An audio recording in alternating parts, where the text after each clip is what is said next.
Granite மற்றும் கனிம மணல் கொள்ளை தொடர்பாக IAS அதிகாரி சகாயம் தலைமையில் குழு அமைத்து 2 மாதங்களில் அறிக்கை தர சென்னை உயர்நீதிமன்றம் உத்தரவிட்டுள்ளது.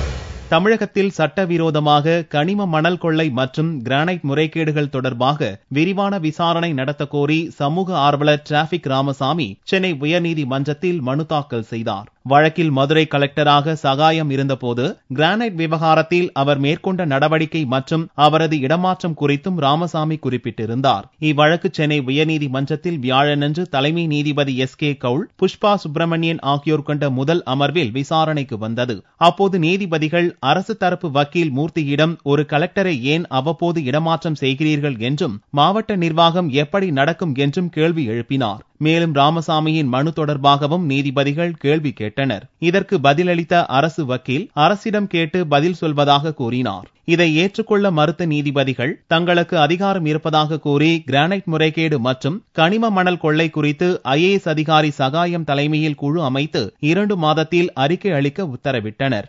மனுதாரராகிய நான் கூறிய சகாயம் அவர்கள் தலைமையிலே ஒரு குழுவை நாங்கள் அமைக்கிறோம் என்று கேட்டபோது அரசு வழக்கறிஞருக்கு எதிர்ப்பு தெரிவித்தார். நாங்கள் ஏற்கனவே ரெவென்யூ செக்ரட்டரி வைத்து ஒரு அறிக்கை தாக்கல் செய்து வைத்திருக்கிறோம் என்றால் எது எப்படி இருந்தாலும் மனுதாரின் கோரிக்கையை ஏன் ஏற்கக்கூடாது, சகாயம் அவர்களும் தமிழகத்தில் IAS அதிகாரி தானே என்று கேள்வி எழுப்பினார். அந்த கேள்விக்கு அரசு வழக்கறிஞரால் பதில் சொல்ல முடியவில்லை.